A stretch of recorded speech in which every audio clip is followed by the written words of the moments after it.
All right, folks, you certainly know what that theme song means by now. That's right. It's time for another episode of America Matters. I'm your host, Leo Zacky, and joining me today is the War Hamster. War Hamster, welcome to America Matters, my friend. Mr. Zacky, appreciate you having me on. Good to be back again. It's a pleasure to have you with us. But before we jump into anything, I want to give a big shout out, hello, welcome, and thank you to everybody out there listening on 93.7 KPGF as well as AM 1060, and to all the folks listening on the affiliate stations. That's the Salem Network, the Answer Network, the Kevin Jackson Network, Radio for America, and of course, AUN Television. Thank you so much for all of you tuning in there. And also a big thank you to everybody on those networks that helps get this broadcast out to all of you.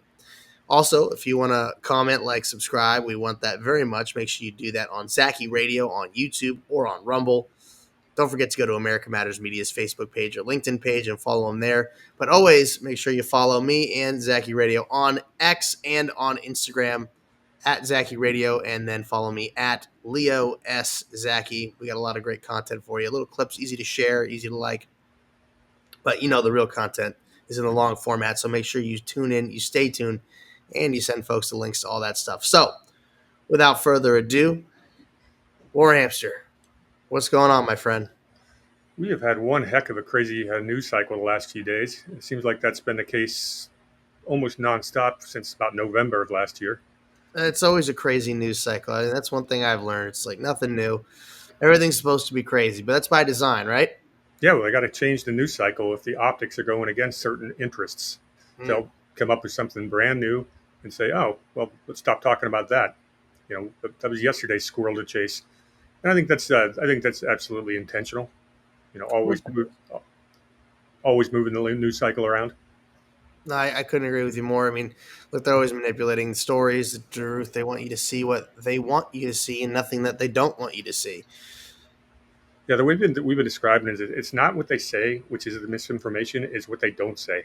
Mm-hmm. And if you go back, you know, with the benefit of hindsight, you can go back to old news cycles 10 years ago and what they were talking about. And it's not that the mainstream media said anything that wasn't true. It's what they left out that we found out that was true later that told the real story. So they're not telling you, they're telling you a story, not the story. And that's all about narrative control. And there's a pretty big worldwide organization that's behind all that. We can get into that in a bit if you'd like. Sure. Well, elaborate. Let's go for it. Well, first, I brought a video clip because last time we were on, we talked about tracing the money that was going to fund the LA riots, which is in your backyard. Mm-hmm. And we got to go through some rabbit trails there. Well, interestingly enough, I have got there is a Truth Social, bear with me 1 second, I just lost my screen share. There's a Truth Social truth that Donald Trump just yesterday retruthed. And I know we're on radio, but it's got volume. Let's see if no, that's fine. Here, share that screen. Right here? There we go. All right, I am hitting play. Do you want to see Israel destroyed? Yeah. Well. So what this is to describe the radio, this is a citizen journalist who's going around and interviewing people at a lot of these staged protests that we like to call the paid protests. That's what they are. Here, make it full screen, War Hamster. Yep, absolutely. And he's interviewing this one woman, and this is about 2 minutes and 36 seconds, but I'll try to play it without stopping. You'll get the idea. Yeah. Your pin says you're Jewish, right? At this point, I do. I used to believe in the one democratic state solution. What do you do for work? I don't. You don't work? Why not? I don't have to. So you did well. I haven't worked since I was 27. Now, I think she actually is working and as a professional protester. Here's her protesting without her sunglasses on. She usually does have them on. Here's her saying HP profits from Israel's torture of Palestinian political prisoners. Here's her saying democracy is not for sale. Back again with the Palestine flag, and again with the South African flag. Now, it's not just her, as we know that they work in teams. Look at this blonde woman beside her. I found her at more protests than any other paid protester I've exposed in the past. I found her at close to 50 different protests, all within a couple of years. So who's behind this team of people chanting for Israel's destruction on America's streets? Their name is Sammy Dune. It's an organization based in Canada, and they are sanctioned by Canada as a terrorist group. In fact, in October of 2024, US and Canada issued joint statements listing Sammy Dune as a terrorist entity. Canada called them a sham charity who funnels money into the Popular Front for the Liberation of Palestine, which is a Marxist organization that recognizes a one-state solution with no Israel. Germany banned the group after members of Sammy Dune passed out candy celebrating October 7th. The founder of Sammy Dune, at a rally in Vancouver, publicly called Hamas heroic on the 7th and said that Hamas and Hezbollah don't engage in terrorism. If you look at the photos of this woman I interviewed, they almost all come from Sammy Dune's website. Now, the Tides Foundation and the Tides Center is behind this, and you remember the chief donor of the Tides Foundation, George Soros. However, all you see is that the Alliance for Global Justice is their fiscal sponsor. But if you lift the hood, you see that Soros gives to Tides, Tides gives to AFGJ, which then gives to Sammy Dune. Soros, along with the New Venture Fund, gave more than $9 million to the AFGJ, which again is the fiscal sponsor of Sammy Dune. They want it to look complicated so you don't see this, but make no mistake, Soros is funding this. It is also important to note that you can't even donate to the AFGJ with Stripe or PayPal or any normal methods, as all of those companies consider them terrorists. Yet they are still walking the streets of New York City screaming for the downfall of America. Do you want to see Israel? Unbelievable. Well, I mean, it is believable because it's today, it's 2025, but clearly we've known that there are paid organizers, and there you have it, Sammy Dune, and they can follow the money easily in showing that. And then those women that were in those protests, that's very clearly, I'm sorry, radio listeners, you couldn't see it. Don't forget to go to Zacky Radio to watch it, but that's very clearly the same women. Yeah, absolutely. From protest after protest. And I think if we had about 20 more investigative reporters like that guy right there, that we could actually probably put together quite a money trail on what these the whole apparatus of these paid protesters. It is not organic in any way, shape, or form. No. And then you can only imagine how not organic it's been for how very long it probably has been that way. So, look, we're going to delve more into this when we get back from our first break here on America Matters. I'm Leo Zacky, and joining me today is War Hamster. We'll be right back. All right, folks, we're back with America Matters. I'm Leo Zacky, and joining me today is War Hamster. And we've been talking about, well, how the news is manipulated. And, well, quite simply, so are the protests. And none of this stuff is organic, and we can follow the money trail. We can see repeat paid protesters all across the country at all sorts of different protests. But let's dive into it a bit further, shall we? Yeah, it's worth it, because we start seeing just how complex this massive web of organizations is that's been doing this, not just in America, but around the world. Mm. And then we can ask, what exactly are their end goals? And you heard, the last episode, this is a group that's become a terrorist. They're considered a Marxist group. And basically they want the downfall of whatever the Marxist goal is, the downfall of Western world or what have you. But, okay, we'll share the next little audio we have, or video. There it is. Hitting play. We're it up right now. So, folks, don't forget, you can always go to Zacky Radio on Rumble or on YouTube to watch it there. Make sure you do.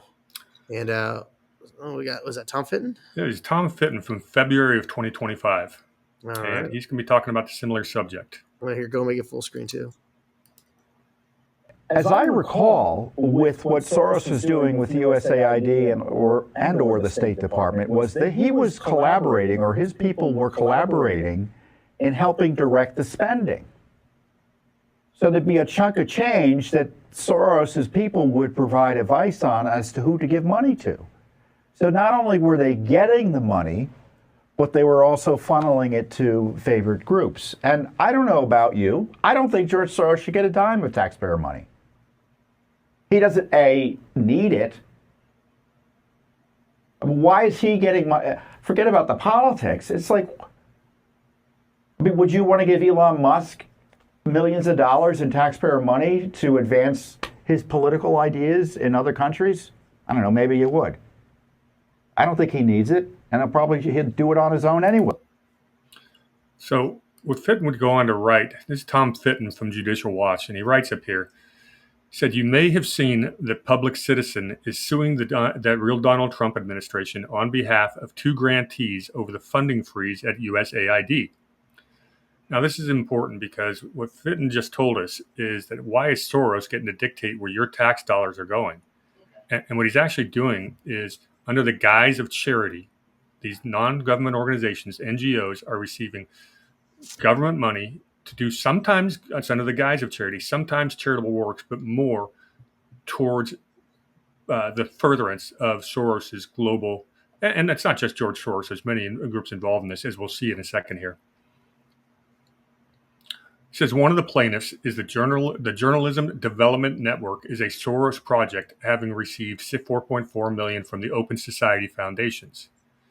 JDN is the name of a vehemently anti-Trump group called the Organized Crime and Corruption Reporting Projects. That's the OCCRP, and we'll talk about them more in a bit.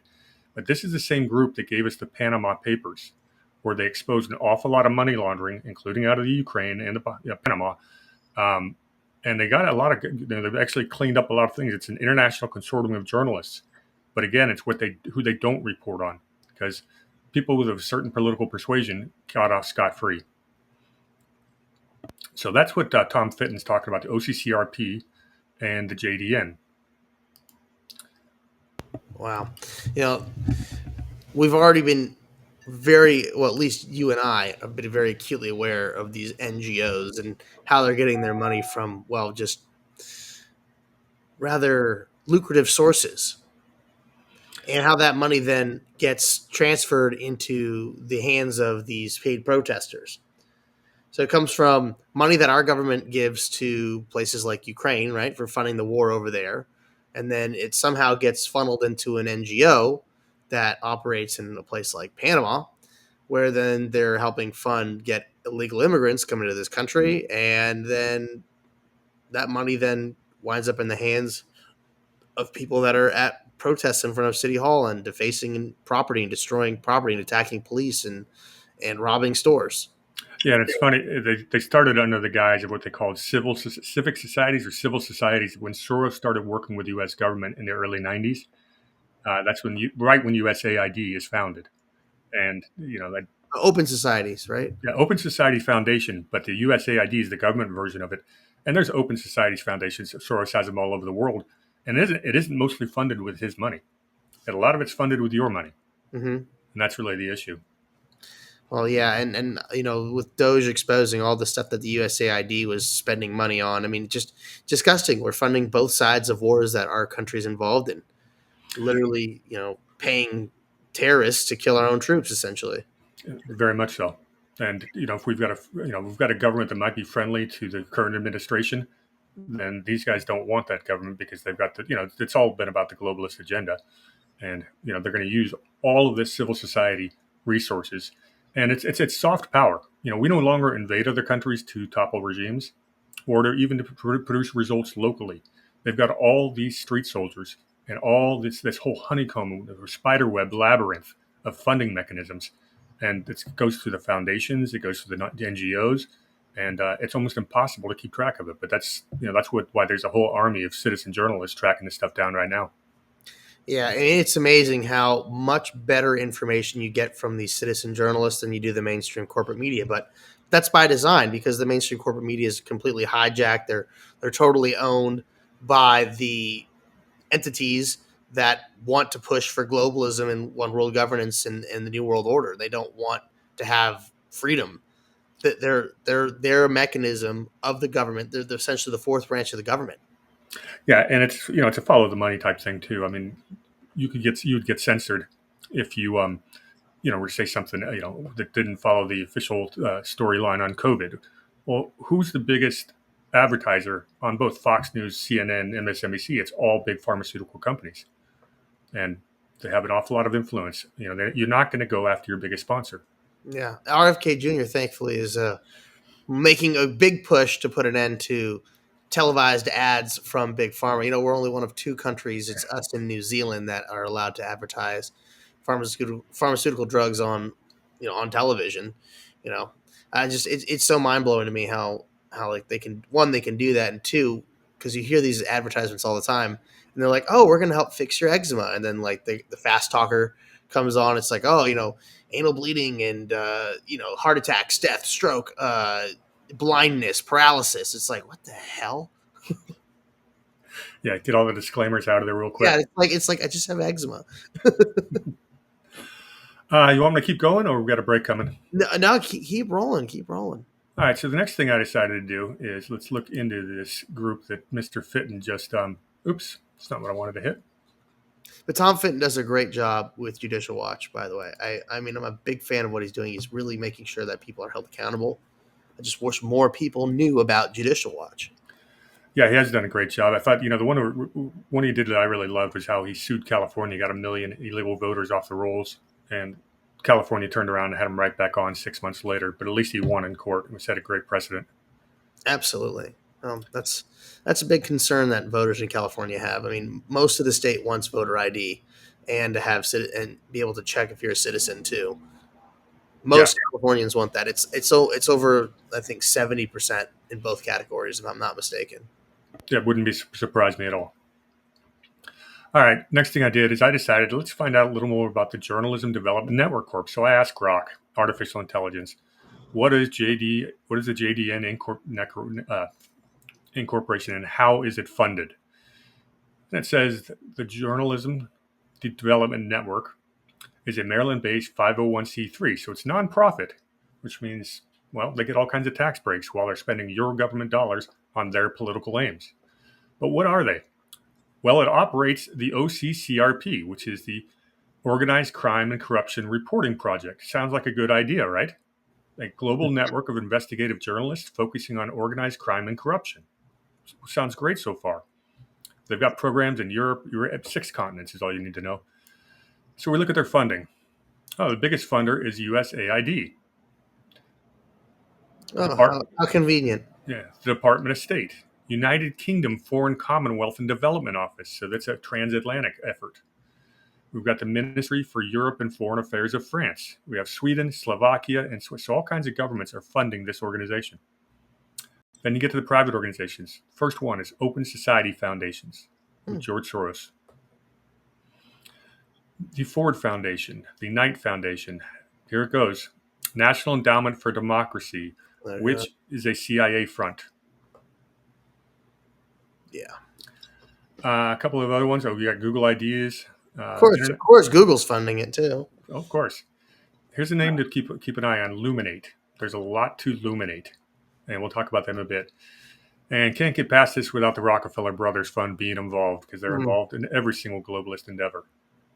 So that's where the funding comes from. The Dutch postcode lottery. All right, so we take a look where the OCCRP is, and we'll just go right to their own website and see what they say about themselves. So that's always fun. All right.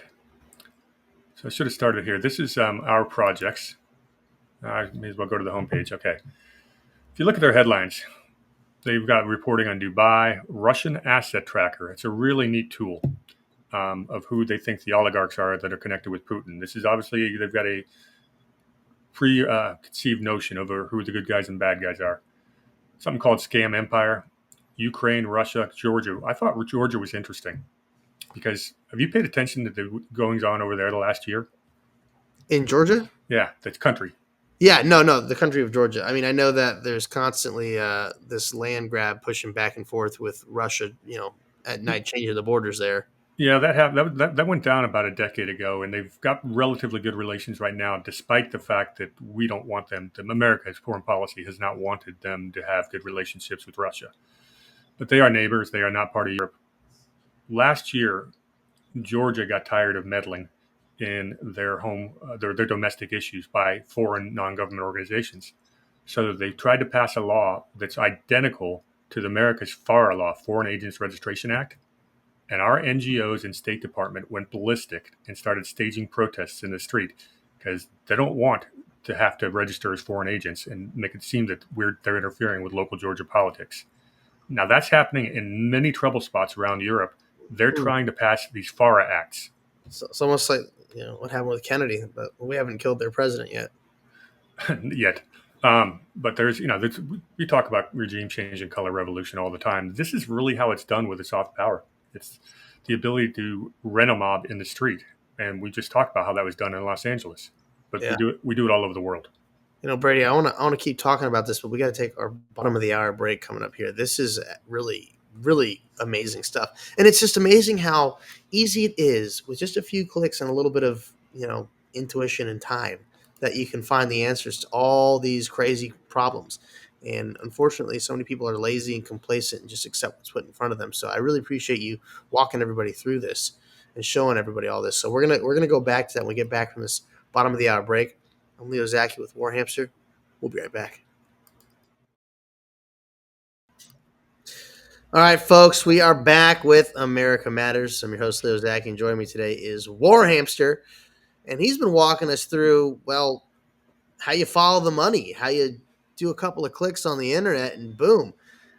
Now you know who's actually behind this and what their motivations are, who's connected to it.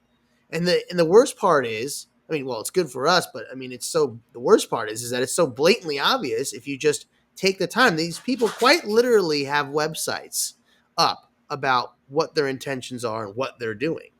And it's like, yeah, you're looking for the smoking gun. Here it is, right there. Well, they tell you what they're doing. Yeah, it's almost like they have to. Right, but isn't that part of the whole satanic order where they have to tell you what they're going to do to you before they do it, and that way they're absolved from any wrongdoing? That's the rumor, right? I've heard these things. I have too. Just saying. So you've got some more. You got some more paper trail for us. I do. I love it. The man brings receipts. Folks, this is what we're here to do. Show you that we aren't making this stuff up and that this is really happening. And you're being lied to. Not from us, but from the mainstream and all the mega corporations that control everything because, they're controlled by the globalist Marxist elite that wants to rein you in. Absolutely. And one of the ways they've done that is they've changed everything from our language. This is where DEI comes from. How did it get so prevalent so fast? And I'm young enough to remember when the whole concept of political correctness was just coming in the 90s. Well, it really took off in the last decade or so. And how does that happen? It doesn't happen organically when we're reinventing the entire language. That's putting it nicely. Well, there's a reason for that because they get a ton of money. This database I'm looking at is from a site called datarepublican.com. And it's called a federal grant search. And she's put a lot of this stuff that's at the usaspending.gov and other great resources, but she's put it all together in an easy to search format. And so this gal deserves a medal for her service to research. But if you just go in there and type in a keyword of open societies, George Soros' main organization, and you start looking at all his recipients, these are all universities. But what are they? This is the first one you see is Florida A&M, $10 million outlay they got in it ends in 2028, so it's relatively recent. And what do they say about this? Insect science and plant science continue to face an alarming decline in student enrollments in minority-serving institutions. Minority students are underrepresented in most undergraduate programs, et cetera, et cetera. So this, again, is a DEI hiring grant to Florida A&M to get bugs and plants. Yes. And you will eat the bugs, and we will have the minorities do it. All right. Every single one of these almost is something like that. And I ask you, do you remember voting for all of your tax dollars? Hell no. To be given. And this is why Congress won't pass a budget or single issue budgets, because this is how they hide all the graft in there. And that's why USAID cutting it off was so important. Rutgers is getting $5 million. Florida's A&M got $10 million. University of Oregon's getting $4.931754 million. That's $4,931,754. George Mason University gets $1.5 million. This is not what I wanted to fund. Regents of the University of Michigan, they get $1,956,732. It's oddly specific. You got to read what some of these grants are for. And again, some of the stuff's legitimate. Like here's the rapid adoption of robot surgery. Okay, that might be something worth looking into if it saves lives. But you get into some of the fun ones. This one says, this is to Western Washington University. It's a collaborative research implementation evolved, embedding a vision to operationalize. They love these buzzwords. It's how you get the university grant, is you just throw a bunch of gobbledygook words out there. SAT words, they like to call them. Lift up and value equity and diversity in the consortium of aquatic science societies. What the heck did I just read? The Consortium of Aquatic Science Societies. I think they want more diversity in the Mermaids Union.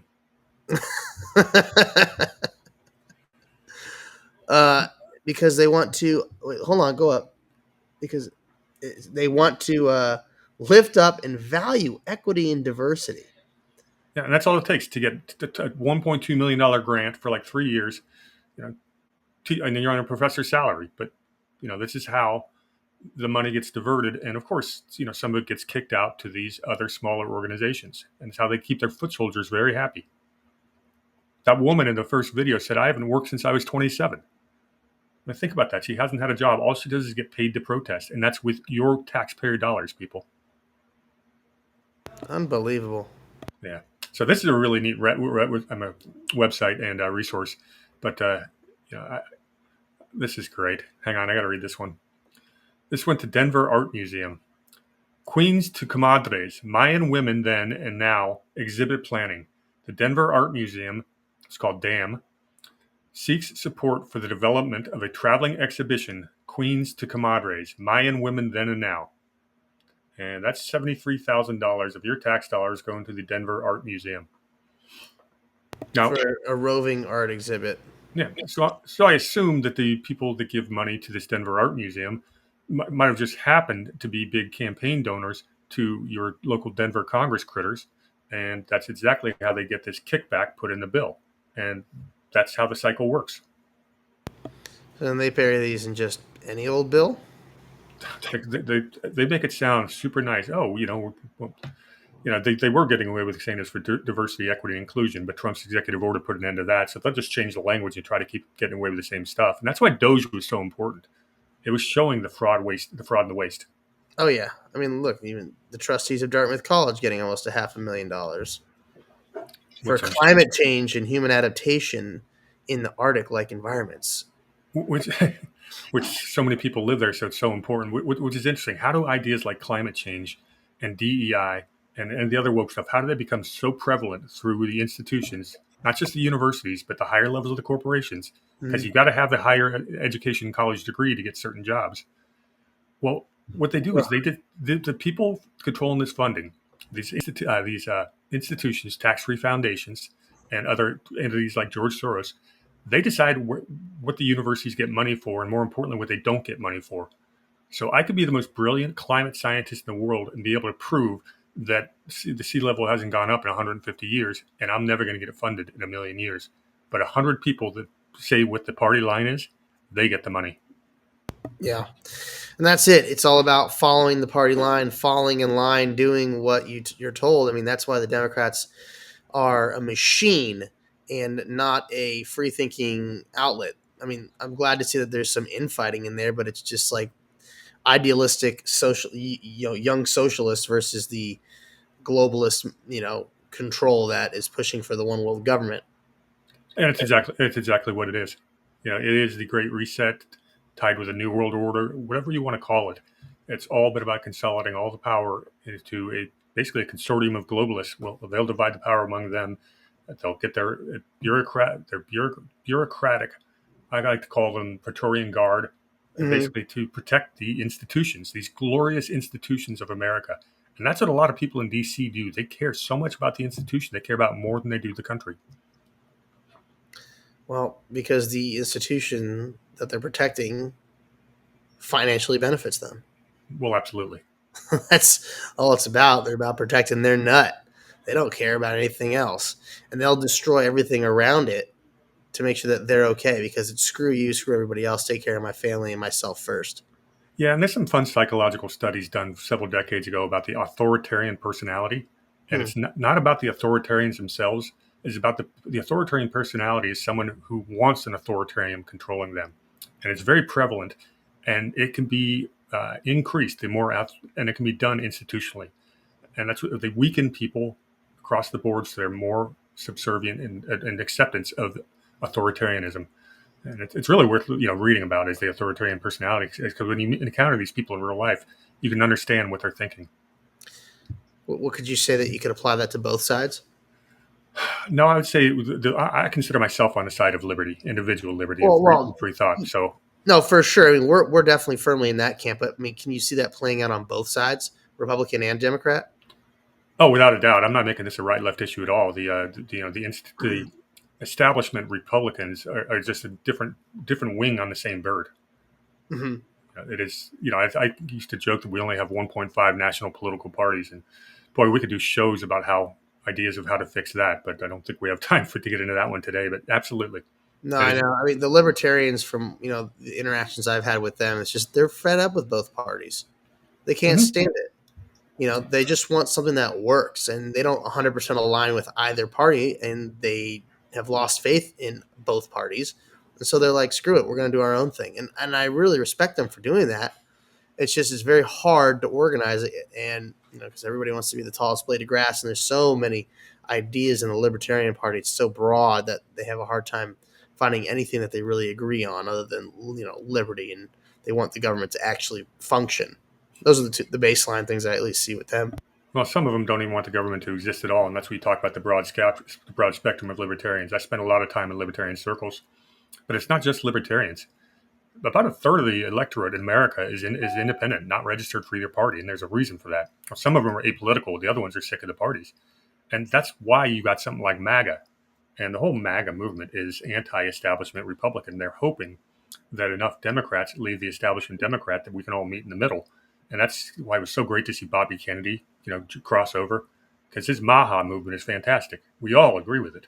Oh, absolutely. I love Maha. I mean, how can you disagree with wanting to make this country healthy and getting all the poison out of our food and out of our air and out of our water?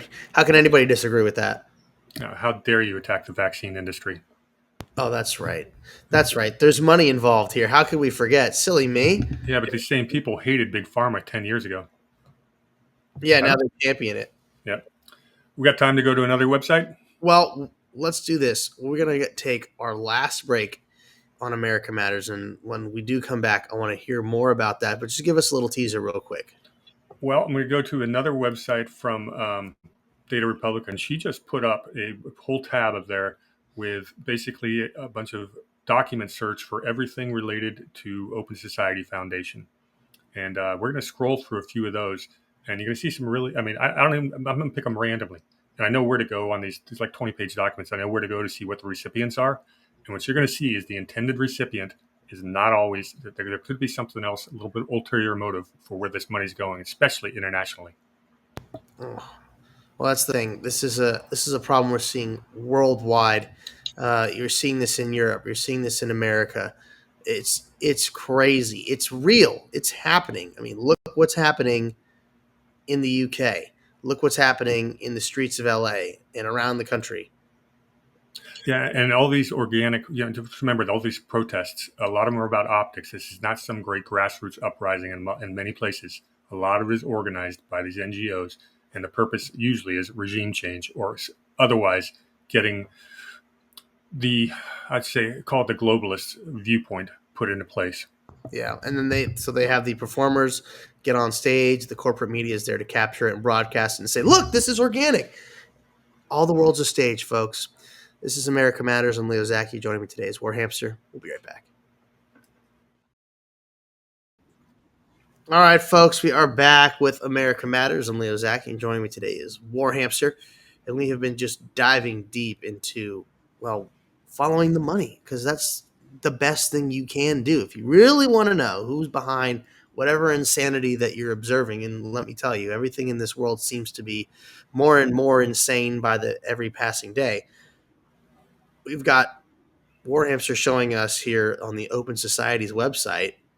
Well, he's using Data Republican to show us where the money's been going and how Open Societies, George Soros's operation, has been getting the funding from our very own government to do, the globalist bidding around the world. So, I mean, let's start finding some more of these breadcrumbs, shall we, Brady? Yeah, and I just want to say it's not just George Soros. There's all kinds of foundations. You have the Rockefeller Foundation, the Ford Foundation, the Carnegies. The Rockefellers have their fingerprints in every single one of the depopulation, Malthusian climate cult groups in the world. They've got their fingerprints on that. And you can trace a lot of that money also comes from the Chinese Communist Party. So that tells you, you get groups like that are working together. It does raise an alarm bell. But we're going to Soros today, so we got my screen up there. It says, Yep. All right. Once again, this is from the Data Republican. This is a tax and CEU document search for Soros Open Society Fund. So if you look at this first one of 1982, just pop it open. And this is going to be a multiple-page document. It tells you the type of grant, who the author was. They reveal the foundation's transition, blah, blah, blah, from a financial shell to an active grant-making entity in their tax return. So this is when it started. It was 82. They went from being a hedge fund to we're going to basically create active grants. So you look at this one. This is one of theirs from 1982, Department of Treasury filing. I'm going to scroll down here because I know where to go. Who the grant recipient is. It's usually around page 8. And a lot of these are blanket tax forms. But you get to the part. I apologize. We're doing research in real time. No, that's fine. This is how it's done, but it just goes to show you that it doesn't take that long to actually go through and do this. No, it really doesn't. So once you get through, okay, who's actually the grantees? Okay, here we have it. Approved for future payment. We have the Waterford Kamalaba School. And this is in Swaziland, South Africa, getting about $104,000 of U.S. taxpayer dollars. In 1983. Yeah, and this was for a school called the Kamalaba School. And we could go look in the Kamalaba School, but I'll tell you what they are. The African National, whatever the ruling party of South Africa, ANC, is a full-on Marxist organization, and they basically came out of Swaziland. So this is basically footprints of George Soros taking U.S. tax dollars going to fund these activists in South Africa who are now in power in South Africa. So that's just one. And you can trace them all. The address, there was an address there in Paris as well. Yeah. 7501 Paris, France, the New York Institute for Humanities. New York, yeah. So this is a multinational, multi-continental effort. And these are financial filings, and this is how you follow the money. So let's pick another year. I'll let you pick a random one. We got 84, 85, 87. What do you want? Yeah, you do 91. That's my year. That's an important year. All right. Once again, significantly escalated, and this is filing. It says it escalated its overseas operations, anchoring its influence through a broad spectrum of grant making aimed at reshaping post-communist Eastern Europe.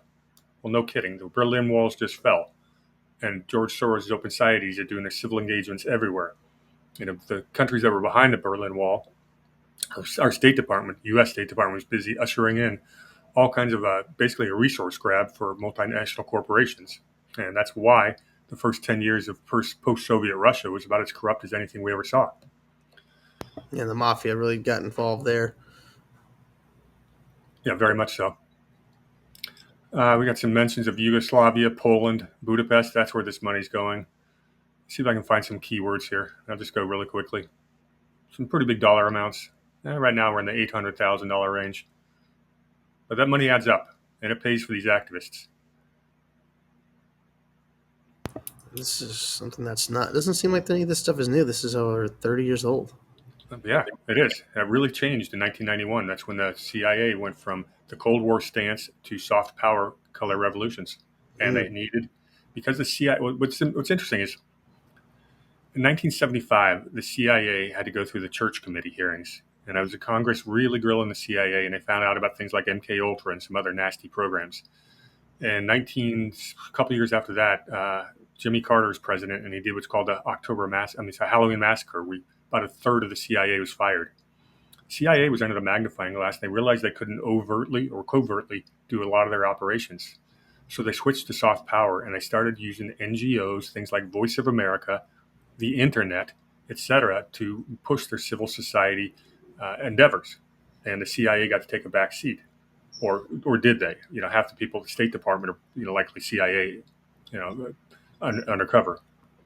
So that's really the whole story. It started with 75 Church Committee, and then we get to the 90s when the Berlin Wall falls. It was open season. Wow.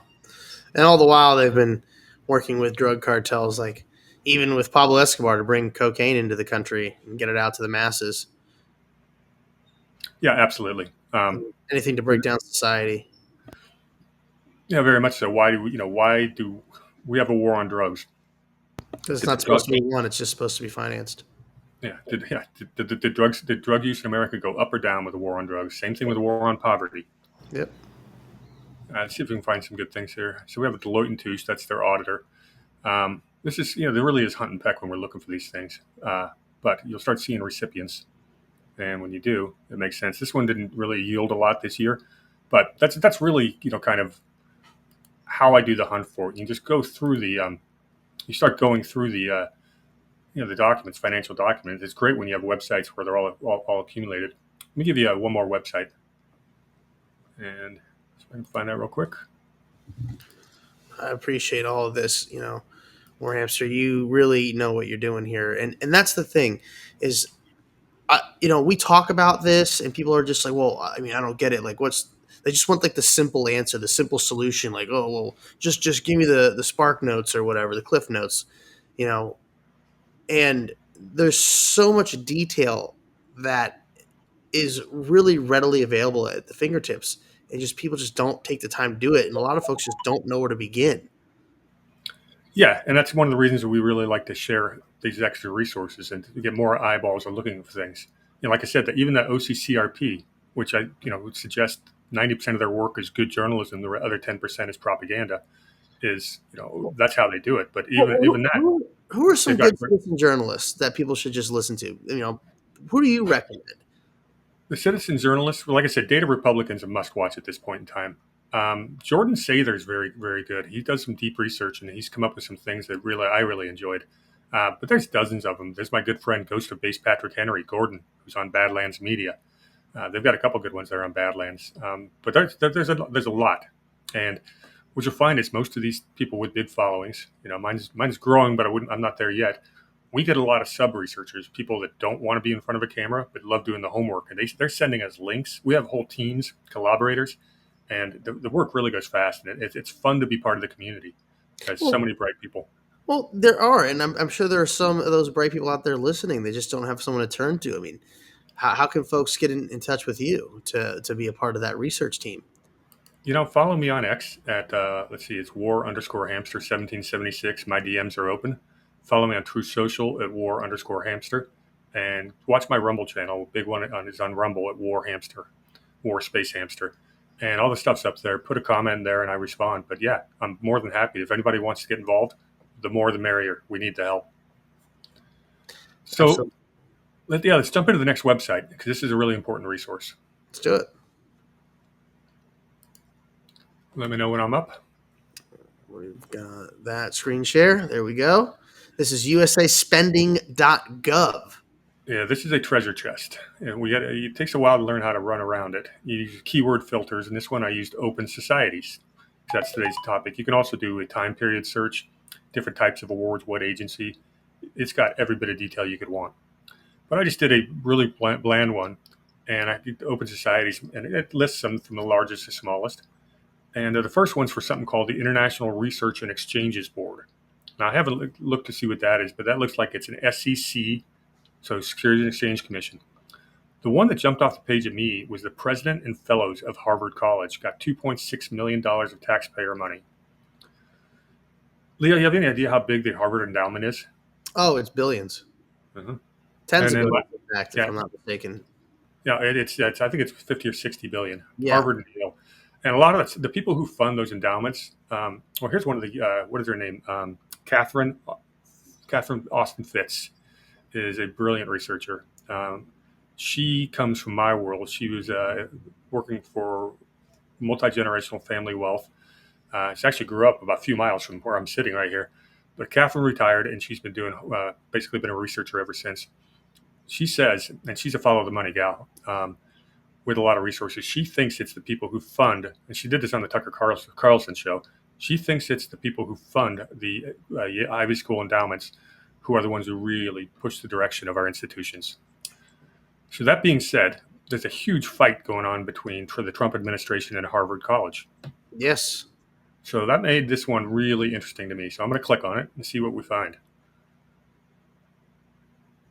Okay, this is the presidents and fellows of Harvard College got $175 million from 697 transactions from the U.S. It went to a different web page. Oh, okay. Share this tab instead. There you go. So this is, starting over, this is the president and fellows of Harvard College have gotten $175 million from almost 700 transactions from the U.S. government. And look at this, is just consistently $183 million in 2014. This is $161 million in 2015. This is almost $200 million every single year. That's over 200 right there. Yeah, over 200 again. Yep. I mean, this is and who's wild. Yeah, let's look at who's giving them the money. Oh, the Department of Health and Human Services. The other big one is Science Foundation, Department of Defense, Department of Energy, National Aeronautics and Space Administration. So that's NASA is giving them money. I mean, Jesus Christ, this is a lot. To me, the big one is the National Science Foundation, because they actually decide what's going to get researched and what doesn't. Now, you would think that the way science is supposed to work is you throw out a thesis and you test it, and then you put it out there so another scientist or other scientists can, basically test your thesis and try to disprove it. That's the way science is done. And if we can't disprove it, you've got a great thesis. You're right. Warhamster, unfortunately, we were running out of time here. So thanks for joining us. I know we're getting to the juicy stuff. I'm going to have you come back on again real soon, okay? Anytime, my friend. All right. Well, thanks for joining us on America Matters. I'm Zacky with Warhamster. We'll see you next time.